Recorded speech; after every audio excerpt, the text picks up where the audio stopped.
votre site dépend exclusivement du SEO pour vivre, vous êtes littéralement en train de mourir sans vous en rendre compte. Depuis le 20 mai 2025, Google a déployé les AI Overviews. Le résultat, c'est qu'aux US, vous avez des sites qui ont perdu jusqu'à 66% de leur trafic. Et maintenant, c'est la France qui va y passer. Mais le pire, c'est que personne ne vous explique ce qu'il faut faire précisément pour vous préparer à cette nouvelle arrivée. Dans cette vidéo, je vais vous montrer pourquoi Google est en train d'éliminer la recherche telle qu'on la connaît, les erreurs que 95% des sites français vont faire en voulant justement bien faire, et surtout les 5 stratégies qui vont encore marcher après donc l'arrivée des AI Overviews. Et comme je vais vous balancer pas mal de stats, de chiffres, toutes les sources seront bien sûr dans la description pour les plus curieux. Et pour ceux qui veulent encore profiter du SEO tel qu'on le connaît de manière classique, je vous annoncerai dans la vidéo justement la date approximative du lancement donc des AI Overviews. On avait déjà fait une vidéo à ce sujet auparavant où j'expliquais justement les impacts des AI Overviews sur notamment le trafic sur des sites américains. Aujourd'hui, il ne reste plus que 2 pays dans le monde à vouloir intégrer donc les AI Overviews. Vous avez donc la Chine et la France. Pourquoi est-ce qu'on est encore un petit peu en retard? C'est qu'une question législative. On va donc décortiquer tout ça ensemble pour analyser les impacts réels chiffrés, en tirant parti donc de ce qui existe réellement et de ce qu'on peut vraiment encore tirer comme conclusion actuellement, même si c'est encore un petit peu tôt pour être honnête. Et on passera directement à toutes les stratégies du coup qu'on évoque un petit peu sur la chaîne, mais quelques autres stratégies que j'ai pas encore parlé avec vous et dont on devrait notamment commencer à y travailler. Vous pensez être premier sur Google, bravo. Mais vous ne voyez pas encore l'arnaque. Parce que ce que Google vous offre aujourd'hui, c'est une vitrine. Sauf que le problème, c'est que personne ne rentre. Aux États-Unis, vous avez donc 66% des requêtes qui sont tirées donc des AI Overviews. Et le pire, c'est que sur ces requêtes-là, vous avez quasiment 93% des sites qui ne reçoivent aucun clic s'ils ne sont pas cités par les IA. Avant, le SEO, c'était un jeu de classement. Aujourd'hui, c'est un jeu d'extraction. Si Google ne vous extrait plus dans ses réponses informationnelles, vous n'existez plus. Mais ça, c'était la première vague. La vraie purge, elle commence maintenant. Et vous allez voir, elle fait pas de quartier. Petit aparté, on n'a pas encore assez de recul pour justement savoir précisément comment optimiser, entre guillemets, un contenu correctement pour des LLM. Je vous dis ça parce qu'on a beaucoup d'experts de GEO qui commencent à pondre de tous les côtés sur LinkedIn et même dans d'autres réseaux et qui commencent à vous vendre des soi-disant des cours ou des formations ou des programmes, etc. pour faire du SEO sur les IA. Même si on a des indices sur ce qu'il faut faire ou pas faire, on y reviendra bien sûr et j'en ai déjà parlé, on n'a pas encore assez de recul pour mesurer et savoir précisément ce qu'il faut faire. Parce que des fois, c'est complètement contradictoire avec ce que les LLM font réellement. Alors ne croyez pas sur parole tous ces nouveaux petits gourous du GEO qui sont entre guillemets experts LLM ou experts GEO depuis 3 semaines parce qu'on n'a pas du tout assez de recul. Ce qu'on peut estimer comme pertinent, c'est qu'aujourd'hui, les AI Overviews ne veulent pas forcément un simple contenu bien structuré avec une belle balise H1 et une bonne balise title. Ce qu'ils veulent, c'est des insiders, des vrais spécialistes de leur domaine. La seule façon de valider cette hypothèse, c'est de savoir que les IA, pour justement générer leurs réponses, elles ont besoin de générer de bonnes réponses. Et donc, elles ont besoin d'être convaincues et d'être sûres de la véracité des informations qu'elle va pouvoir créer. Vous avez actuellement 93% des AI Overviews qui citent seulement 2 à 3 sources. Et parfois aucune. Pour vous montrer un petit peu la répartition, vous avez 72% des AI Overviews qui citent 2 sources, 21% qui vont citer 3 sources et 5% qui vont citer 0 source. Avant, il suffisait d'être entre guillemets SEO friendly. Maintenant, il faut être IA ready. La touche qu'il va falloir apporter à ces contents ou à ce qu'on va produire, c'est réellement des insights que les IA, donc les LLM, ne pourront pas générer, deviner ni reformuler. Et ça, c'est typiquement tiré par exemple de nos expériences personnelles. Du contenu donc unique, irremplaçable, qui nous place sur une place donc de leader sur une thématique bien précise. Et ça, on en parle forcément depuis longtemps. Mais même ça, ça suffit pas. Parce que si vous ratez le prochain point, votre site va littéralement s'autodétruire. Et là, vous n'avez pas Tom Cruise qui va venir vous aider. Est-ce que vous pensez que Google va vous renvoyer l'ascenseur On n'en est pas encore certain. Qu'un petit lien dans une snippet, dans un carrousel ou une FAQ va vous permettre de générer un petit trafic. Aujourd'hui, votre contenu va servir Google et non plus votre site. Pour l'instant, les AI Overviews concernent principalement des requêtes informationnelles, mais à l'avenir, si on a surtout, par exemple, une explosion des AI Overviews sur des requêtes plus commerciales, ça va commencer à faire mal. Notamment pour tout ce qui va être comparateur, e-commerce, affiliation, tous les secteurs un petit peu problématiques par rapport à ça vont forcément être impactés. Alors j'ai essayé par exemple de créer, du moins de générer une réponse de AI Overviews pour la requête meilleur smartphone de 2025. On n'a pas forcément encore une fois de AI Overviews. Par contre aujourd'hui quand on clique par exemple qu'est-ce qu'un genre littéraire, requête très informationnelle, bon bah là vous avez l'exemple en fait de ce que ça va ressembler. Donc les AI Overviews seront dans ce style-là.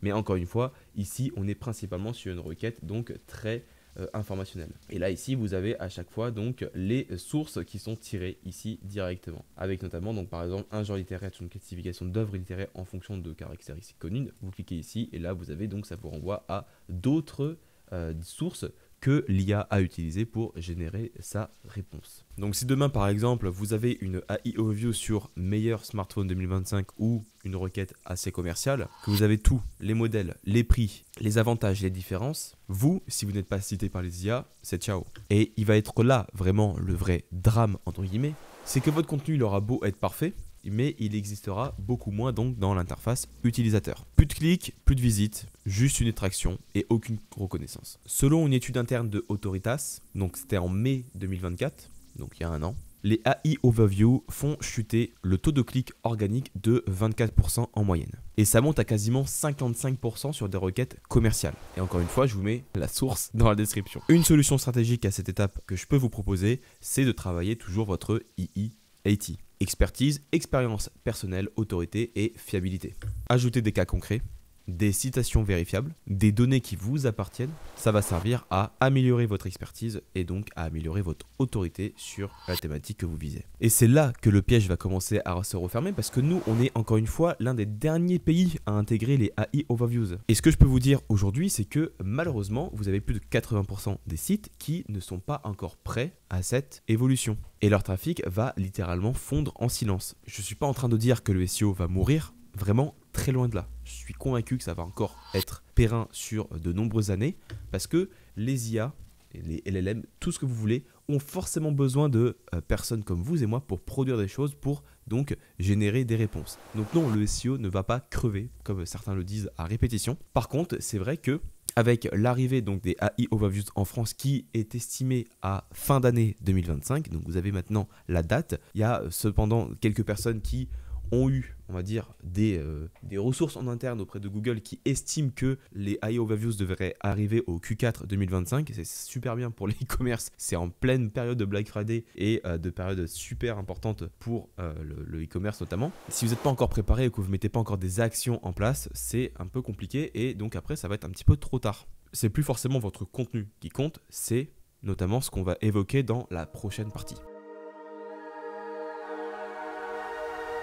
Vous aurez beau publier la meilleure page, le meilleur contenu, informationnel ou commercial qu'il soit, si personne ne sait qui c'est et si Google ne le sait pas non plus, ça va être compliqué. Et dans la nouvelle façon de faire du SEO après l'arrivée donc des AI Overviews, si vous ne travaillez pas en priorité votre entité plutôt que votre recherche de mots-clés, ça va être compliqué. L'erreur que vont faire, et encore une fois, je ne suis pas là pour blâmer, mais je comprends qu'on soit un petit peu encore bloqué dans l'ancien SEO. Le fait de faire une recherche de mots-clés, de structurer ses H1, ses balises title, de faire des pages par mots-clés, etc. C'est du SEO qui n'est plus forcément hyper intéressant et qui, pour être honnête, ne correspond plus aux nouvelles tendances. Et ça, je peux qu'être que... c'est pas une façon d'être pessimiste, mais c'est une façon d'être réaliste selon moi. Je pense que le critère numéro 1 qui va vraiment être important dans les prochaines années, c'est l'existence perçue, l'autorité perçue. Ce n'est plus forcément le fait de vouloir bombarder sur des requêtes, si derrière automatiquement des IA peuvent y répondre, c'est clairement de créer son autorité, son branding, son existence pour vraiment se développer et donc faire partie du jeu. Calilub Pro s'est amusé à mesurer les sources les plus citées des AI Overviews pour trouver justement des points communs. Vous aviez notamment 3 éléments qui revenaient généralement. Vous aviez donc par exemple un knowledge panel donc actif. Alors pour ceux qui ne savent pas, justement le knowledge panel, je ne peux qu'être le plus, on ne peut pas être plus précis que ça. c'est ni plus ni moins en fait que cette petite fiche d'information qui explique justement des informations donc par rapport à une entité, un élément, une requête ou quoi que ce soit. Donc c'était vraiment des éléments, on va dire, plus d'informations, notamment on va souvent par rapport à une marque. Si vous mettez par exemple SEMrush, là vous allez avoir donc hop, une knowledge panel qui explique donc que c'est une société de logiciels donc qui est basée à Boston, donc source de Wikipédia. Création en 2008, patati, siège social, propriétaire, profil, patati, patata. Vous avez plein d'infos en fait qui permettent donc d'assurer que c'est une vraie marque. Deuxième point, vous avez également une présence sur Wikidata. Et enfin, dernier point, forcément, des backlinks de haute autorité. Et je ne parle pas du Domain Authority, attention. Si vous avez suivi l'une des dernières vidéos, vous savez que c'est pas forcément pertinent et que c'est un critère assez bullshit.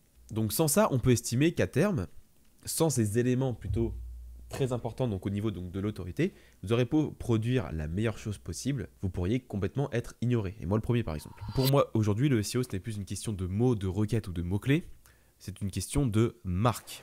Il faut vous imposer comme une entité reconnue. Que vous fassiez donc du B2C, du B2B, pour ma part par exemple, moi c'est principalement du B2B et du B2C, forcément. Le fait d'avoir une chaîne YouTube, le fait d'avoir un site, etc., le fait d'avoir des ressources, des études de cas, etc., ça contribue forcément à améliorer du moins mon entité donc, sur les moteurs et donc à être perçu comme légitime entre guillemets aux yeux du moteur pour être pertinent donc sur le SEO. Je ne suis pas en train de me saucer, je suis vraiment juste en train de vous expliquer un petit peu ma logique, puis plusieurs mois, voire années maintenant, donc d'avoir une logique plus multi-canal. Mais ça, je préfère vous orienter vers une vidéo que je vais bientôt sortir, pour ceux qui sont vraiment plus attentifs par rapport à ça. C'est ni plus ni moins en fait qu'une vidéo qui va vous expliquer un petit peu mon cheminement, mon process, ou du moins ma logique du SEO aujourd'hui. Donc surtout, c'est ce que j'appelle donc plus du SEO à 360. Mais je préfère pas plus vous en dire. Je vous laisse l'espace dans les commentaires pour justement me dire ce que vous pourriez penser, ce que c'est donc le SEO à 360, mais bon, il ne faut pas être non plus être une lumière pour comprendre ce que c'est. J'expliquerai donc notamment tout ce qu'il y a en rapport avec le SEO aujourd'hui et tout ce qu'il y a autour pour vraiment capitaliser sur le SEO, continuer de développer une marque, etc., générer du chiffre d'affaires, et on en parlera donc dans une prochaine vidéo. À présent, passons donc aux 5 mini-stratégies que je vais vous recommander pour justement vous préparer durablement, même si sur les prochains mois, forcément, on en parlera beaucoup plus. Tout ce qui va être donc des tests, des nouvelles données, des nouvelles infos que j'aurai par rapport aux AI Overviews, vous serez donc les premiers avertis. Actuellement, et pour notamment être sur une note un petit peu plus positive actuellement, donc on a eu donc les AI Overviews par exemple en Belgique, donc là je suis en Belgique pour le coup. Pour ce qui est donc par exemple de qu'est-ce que le kombucha. D'ailleurs, si vous n'avez pas vu ma vidéo sur Ciao Kombucha, donc j'ai fait une analyse sur la marque de Squeezie qui est arrivée donc 5e en moins de 2 semaines sur cette requête qui a plus de 20 000 recherches par mois. J'ai fait une vidéo justement à ce sujet pour vous expliquer notamment, et c'est carrément en lien d'ailleurs, c'est super drôle mais c'est réel. Je vous explique notamment comment est-ce qu'il a fait, comment ses équipes ont fait pour atteindre le top 10 le plus rapidement possible en un mois. Donc vous avez le lien juste ici. Donc qu'est-ce que le kombucha? On est d'accord qu'on est sur une requête très informationnelle. Vous avez donc la définition, etc. Vous avez ensuite des sources, etc. ici. Donc vous allez avoir par exemple la vie claire, le fourgon Decathlon, encore une fois, le fourgon, tac, tac, tac, et TF1 Info. Donc vous avez vu quand même que sur les sources, on est quand même sur des sources quand même qui sont assez fiables pour le coup, et on n'est pas sur des petits créateurs entre guillemets, ou des petits indépendants qui vont être passionnés par le kombucha et qui vont vendre par exemple des calebasses ou quoi que ce soit pour faire votre kombucha. Mais la vraie question qu'on doit se poser derrière, c'est par exemple ce type de requête donc qui est très informationnelle, est-ce que réellement ça aura, ou encore actuellement, est-ce que ça va avoir un impact à court terme sur notre chiffre d'affaires? Honnêtement, je ne pense pas. Si on reprend par exemple des exemples concrets, une personne qui va rechercher qu'est-ce que le kombucha, qui atterrit sur votre site, est-ce que c'est quelqu'un qui va devenir un client? Pas forcément, pour le coup. Parce que ce qu'on veut, nous, c'est pas forcément du trafic issu de requêtes informationnelles. Ce qu'on veut, nous, in fine, c'est plus de conversion. Si on perd effectivement du trafic issu donc de requêtes informationnelles, c'est chiant. Mais est-ce que ça va impacter notre chiffre d'affaires? Pas forcément. Du moins pour l'instant. Et avant qu'on passe aux 5 stratégies que je vais vous recommander, pour celles et ceux qui veulent se développer en SEO, apprendre, se former ou du moins développer leur business grâce à ce canal d'acquisition et surtout en faisant du SEO donc actuel, donc qui est à l'heure actuelle et qui n'est pas forcément dépassé, je vous invite à cliquer dans le premier lien dans la description pour celles et ceux qui sont les plus curieux, qui veulent vraiment passer un nouveau step. Vous aurez toutes les infos notamment pour faire du SEO de la bonne manière, donc j'entends, et je vous accompagnerai main dans la main. Ces 5 stratégies sont forcément issues d'une donnée clé, ce sera donc forcément l'EAT. L'IA va récupérer ce qu'elle peut générer, mais par contre, elle cite ce qu'elle ne pourra pas reproduire. Si vous avez une base de données interne, un benchmark, des analyses, des sondages, toutes ces données qui sont pertinentes, plus les AI Overviews pourront vous citer. Un exemple très bête, ce serait par exemple une page de content. Par exemple, si je fais une page de content sur, par exemple, des audits SEO, les données issues, je pourrais faire un titre du style « Les données issues de plus de 100 sites que j'ai audités », en 2024 et 2025 montre que patati patata. En fait, là, plus vous allez détenir la donnée originale, plus Google sera, entre guillemets, obligé de vous citer. Dans tout ce qui va être format vidéo, audio, slider ou interface interactive, l'IA va encore mal les résumer à l'heure actuelle.